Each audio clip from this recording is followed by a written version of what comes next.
या आपने जिम में बहुत ज़्यादा एक्सरसाइज कर ली, वेट लिफ्ट कर लिया, उससे भी डिस्क आपकी बाहर आ सकती है। कई लोग स्पोर्ट्स एक्टिविटी में होते हैं, कूद के जंप कर रहे हैं, टेनिस बैडमिंटन बड़े एग्रेसिवली खेल रहे हैं, तो उसमें भी माइनर डिस्क की प्रॉब्लम हो सकती है। बाकी 70 से 80% डिस्क अपनी जगह पर रह के अपना काम करती है। अगर हड्डी सरक रही है, आपस में काम नहीं कर रही है, या पेशेंट बहुत ज़्यादा हैवी वेट है, या डिस्क जो है दोनों तरफ निकल रही है, तो उस केस में हमें थोड़ी सी बड़ी सर्जरी करके दोनों साइड से डिस्क को हटा के ज़्यादा डिस्क का मटेरियल निकाल के वहाँ पर उसको स्टेबलाइज भी करना पड़ता है। वो जो प्रिकॉशंस हैं वो बहुत ज़रूरी है लाइफ लॉन्ग। 99% अपने पुराने लाइफस्टाइल में पेशेंट वापस आ जाता है। 1% वो होता है कि जिसमें उसको अपने कमर का हमेशा ध्यान रखना है। एबनॉर्मल एक्टिविटी, ट्रॉमा, चोट लगना, इम्प्रॉपर पोस्चर, और उसके अलावा जो मैंने नेगेटिव चीज़ें बताई, alcohol, smoking, lack of exercise, ये सब चीज़ों को अवॉइड करेगा तो वो पेशेंट हमेशा ठीक रहेगा, उसमें कोई प्रॉब्लम नहीं है। बहुत स्वागत है आप सभी का नेशनल खबर के खास प्रोग्राम में। आज की खास चर्चा जो है वो स्लिप डिस्क को लेकर होने वाली है। लगातार बदलते लाइफस्टाइल की वजह से हम घंटों तक एक ही जगह पर बैठे रहते हैं और ऐसे में कई समस्याएं देखने के लिए मिलती हैं, और ख़ास तौर पर इसमें जो सबसे बड़ा नाम आता है वो स्लिप डिस्क का है। और आखिर इसका ट्रीटमेंट ऑप्शन क्या है, इसी पर आज की खास और विशेष चर्चा होने वाली है। और नेशनल खबर की पूरी टीम जो है वो फोर्टिस नोएडा में मौजूद है, और मेरे साथ मौजूद होंगे न्यूरो सर्जरी डिपार्टमेंट के हेड हैं डॉक्टर राहुल गुप्ता, जिनके आप लगातार कई साक्षात्कार हमारे चैनल पर देख चुके होंगे। तो चलिए स्वागत करते हैं। बहुत स्वागत है सर आपका। नमस्कार दर्शकों। तो सर, जैसे स्लिप डिस्क के केसेस जो हैं वो लगातार बढ़ते जा रहे हैं, तो इस पर आपका क्या कहना हो? स्लिप डिस्क के केसेस बहुत ज़्यादा हैं, खासकर उनका जो प्रेजेंटेशन है वो कमर दर्द है। अगर हम इसको डिवाइड करें तो स्लिप डिस्क एक यंग पेशेंट में देखा जाएगा और दूसरा एक एल्डरली पेशेंट में देखा जाएगा। यंग पेशेंट में स्लिप डिस्क की प्रॉब्लम जो है वो बहुत ज़्यादा है। हमारी ओपीडी में अगर मैं दिन में 40 मरीज देखता हूं तो उसमें से 5 से 7 मरीज नए पेशेंट ऐसे होते हैं जो कि कमर दर्द को लेके आते हैं, यंग पेशेंट्स होते हैं, और उनको माइनर सी स्लिप डिस्क होती है एमआरआई में। पेन कईयों को बहुत भयंकर होता है, बहुत तेज होता है, जो कमर में होता है या फिर पैरों तक भी ट्रेवल करता है, और उससे उनकी क्वालिटी ऑफ लाइफ इफेक्ट होती है, उनको बेड रेस्ट की ज़रूरत पड़ती है, काम नहीं कर पाते। खासकर ये उन पेशेंट में देखा गया जो वर्क फ्रॉम होम करते हैं। तो हमारा जो लाइफस्टाइल है वो हमारे स्लिप डिस्क के लिए या कमर दर्द के लिए बहुत इंपॉर्टेंट है, और उसकी समस्या जो है वो बढ़ती जा रही है। ये कितना कॉमन है? मतलब जैसे आपने बताया कि अब यंगस्टर्स में भी देखने के लिए मिल रहा है, तो ये हम कह सकते हैं कि बहुत कॉमन है। तो हम जब बात कर रहे हैं स्लिप डिस्क की, कमर दर्द की यंग पेशेंट्स में, तो उसमें जो है उनका पोस्चर खराब है। वो लेट के लैपटॉप पे काम कर रहे हैं, टेढ़े मेढ़े होकर लैपटॉप पे काम कर रहे हैं, एक्सरसाइज नहीं कर रहे हैं, बैठे बैठे खा पी रहे हैं, और उससे उनका वेट बढ़ रहा है, जिसकी वजह से उनके स्पाइन पे स्ट्रेस बहुत ज़्यादा आता है। काफ़ी बार ये देखा गया है कि डिस्क में प्रॉब्लम इतनी ज़्यादा नहीं है जितना उनको पेन है, उसका कारण मेन है मसल स्पैज़म। यानी कि जो मसल्स हैं उनको गलत तरीके से अगर इस्तेमाल करेंगे तो वो नाराज़ हो जाती हैं, वो स्पाज़म में चली जाती हैं, जिससे बहुत भयंकर दर्द होता है और कमर की स्टिफनेस होती है। हम एमआरआई कराते हैं तो कई बार एमआरआई बिल्कुल नॉर्मल आता है, और कई बार उसमें माइनर डिस्क की प्रॉब्लम होती है। माइनर डिस्क बल्ज जो है वो काफ़ी लोगों में काफ़ी कॉमन है, जिसकी कारण हो सकता है कि जेनेटिकली आप प्री डिस्पोज्ड हो उसके लिए, कई बार किसी तरह की आपको चोट लगी हो, आप स्पोर्ट्स एक्टिविटी में एंगेज हो, जिसकी वजह से आपकी डिस्क थोड़ी सी बाहर आ गई, या आपने जिम में बहुत ज़्यादा एक्सरसाइज कर ली, वेट लिफ्ट कर लिया, उससे भी डिस्क आपकी बाहर आ सकती है। कई लोग स्पोर्ट्स एक्टिविटी में होते हैं, कूद के जंप कर रहे हैं, टेनिस बैडमिंटन बड़े एग्रेसिवली खेल रहे हैं, तो उसमें भी माइनर डिस्क की प्रॉब्लम हो सकती है। लेकिन वो डिस्क की प्रॉब्लम जो है माइनर काफ़ी कॉमन है, 50% लोगों में जनता में देखी जाती है, लेकिन वो सिम्टोमेटिक नहीं होती। अगर हम रेगुलर एक्सरसाइज करें, कमर का ध्यान रखें, पोस्चर ठीक रखें, तो उसमें तकलीफ नहीं होगी। तो ये एक यंग पॉपुलेशन में जो प्रॉब्लम देखने को मिल रही है वो उनके लाइफस्टाइल की वजह से, खासकर आईटी प्रोफेशनल्स में। ओके। तो जैसे अभी कारण के बारे में तो हमने जाना कि लगातार घंटों तक बैठे रहना, और लक्षण के बारे में भी आपने जिक्र किया। तो इसका ट्रीटमेंट ऑप्शन अगर हम आ जाते हैं डायरेक्ट, की ट्रीटमेंट ऑप्शंस क्या है?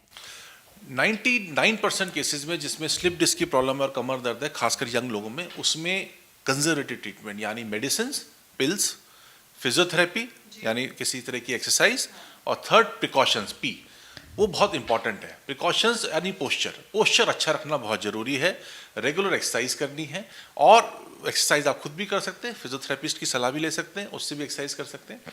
पर जब आपको तेज दर्द हो रहा है तब उस वक्त शुरू में 5-7 दिन बेड रेस्ट करना पड़ता है ताकि मसल्स रिलैक्स करें। आप किसी फिजियोथेरेपिस्ट पे आज जाके पेन रिलीफ के लिए ultrasonic, laser, soft massage, डायाथर्मी, micro current, इस सब का भी इस्तेमाल कर सकते हैं। आप जेल लगा सकते हैं, घर में भी गर्म सिकाई कर सकते हैं।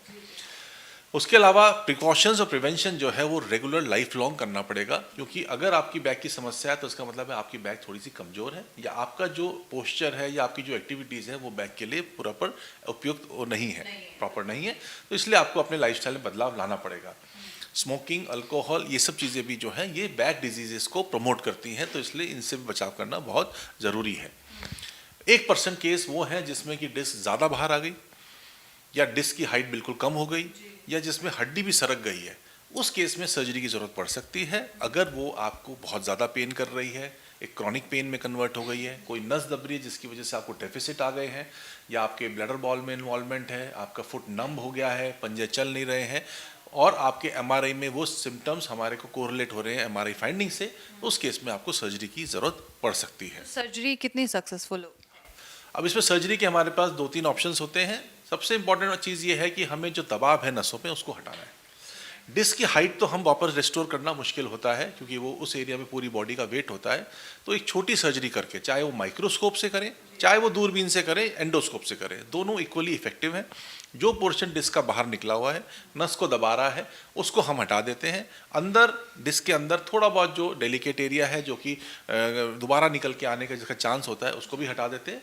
बाकी 70 से 80% डिस्क अपनी जगह पे रह के अपना काम करती है। डेफिनेटली हाइट थोड़ी सी डिस्क की कम हो जाती है, जिसकी वजह से थोड़ा बहुत क्रॉनिक बैक पेन रह सकता है। दूसरा ऑप्शन ये होता है कि हम अगर हड्डी सरक रही है, आपस में काम नहीं कर रही है, या पेशेंट बहुत ज़्यादा हैवी वेट है, या डिस्क जो है दोनों तरफ निकल रही है, तो उस केस में हमें थोड़ी सी बड़ी सर्जरी करके दोनों साइड से डिस्क को हटा के ज़्यादा डिस्क का मटेरियल निकाल के वहाँ पर उसको स्टेबलाइज भी करना पड़ता है। स्टेबलाइजेशन के लिए हम वहाँ पर स्क्रू लगा सकते हैं, और स्क्रू के अलावा एक केज भी लगा सकते हैं। ये ज़रूरत पड़ती है जितने सर्जरी के पेशेंट्स हैं, यंग पेशेंट्स हैं, उनमें से 5-10% में हमें स्क्रू लगाने का भी सर्जरी करनी पड़ती है। स्क्रू लगाने का एडवांटेज ये है कि वहाँ पर स्टेबिलिटी आती है, लॉन्ग टर्म रिलीफ होता है, और साथ में रिकरेंस होने के चांसेस ना के बराबर हो जाते हैं। जिन पेशेंट में हम सिर्फ डिसेक्टमी करते हैं, या सिर्फ माइक्रो डिसेक्टमी करते हैं, एंडोस्कोपी डिसेक्टमी करते हैं, उसमें 2 से 3% रिस्क रहता है रिकरेंस का। अगर वो पूरे एहतियात नहीं फॉलो करते तो 2 से 3% चांस होता है कि दोबारा डिस्क बल्ज होके दोबारा सिम्टम्स आ सकते हैं, दोबारा सर्जरी की ज़रूरत पड़ सकती है। तो कितना समय लगता है, अगर जैसे आपने बताया कि रिकवरी होने के बावजूद भी हो सकता है कि जो प्रॉब्लम है वो वापस आ जाए, तो समय कितना लगता है एक तो रिकवरी में, और उसके बाद अगर दोबारा हो जाए तो क्या फिर से ट्रीटमेंट कराना है? अगर हम बात करते हैं एंडोस्कोपिक और माइक्रोस्कोपिक सर्जरी की, तो usually admission in the hospital is around 24 to 36 hours, मतलब 1 से 1.5 दिन का एडमिशन होता है, जिसमें हम छोटे चीरे से डिस्क जो पोर्शन बाहर निकल के आया उसको निकाल देते हैं। पेशेंट को 3-4 दिन का थोड़ा रेस्ट बोलते हैं, उसके बाद वो अपना नॉर्मल काम करके घर पे रह के 5-7-10 दिन में रिकवर करता है। एक बार हम स्टिचेस निकाल देते हैं, पेशेंट फिर अपनी दिनचर्या में दोबारा वापस आता है विद ड्यू प्रिकॉशंस। वो जो प्रिकॉशंस हैं वो बहुत ज़रूरी है लाइफ लॉन्ग। आपको अपनी कमर का ध्यान रखना है, उसको तवज्जो देनी है, भूलना नहीं है। जिन पेशेंट में हम स्क्रू लगाते हैं उसमें हम यूजुअली 3 से 4 दिन भर्ती रखते हैं, रिकवरी में उसमें 15 से 20 दिन लग जाते हैं, और उसके बाद एक बार 3 महीने निकल जाते हैं तो उसके बाद उनको सब कुछ करने की फ्रीडम होती है, क्योंकि हमने स्क्रू लगा के स्टेबलाइज कर दिया। तो उसके बाद उस लेवल पे दोबारा होने के चांसेस ना के बराबर हैं, जब तक कि कोई मेजर इंजरी नहीं होती। लेकिन अगर किसी को रिकरेंट डिस्क होती है, एक बार डिस्क की समस्या हुई, कुछ महीनों बाद, कुछ सालों बाद, या काफ़ी टाइम बाद अगर दोबारा डिस्क बल्ज होता है और नस को दबाव होता है, तो फिर हमें सर्जरी दोबारा करनी पड़ती है। इसमें हम ज़्यादातर केसेस में हम स्क्रू जरूर लगाते हैं ताकि तीसरी बार रिकरेंस ना हो सकता है उस पेशेंट को टेंडेंसी हो रिकरेंस होने की। इसके अलावा सर्जरी आपने करी एक लेवल पे करी, वो तो ठीक है, पर उसके एडजेसेंट लेवल पे, ऊपर एक लेवल नीचे भी प्रॉब्लम होने का रिस्क रहता है। तो उस केस में अगर नस दब रही है, पेशेंट को सिम्टम्स बहुत ज़्यादा है, तो हमें उसमें भी सर्जरी करने की ज़रूरत पड़ सकती है। तो क्या जो पेशेंट है वो अपने पुराने लाइफस्टाइल में वापस जो काम कर रहा है वो कर सकता है?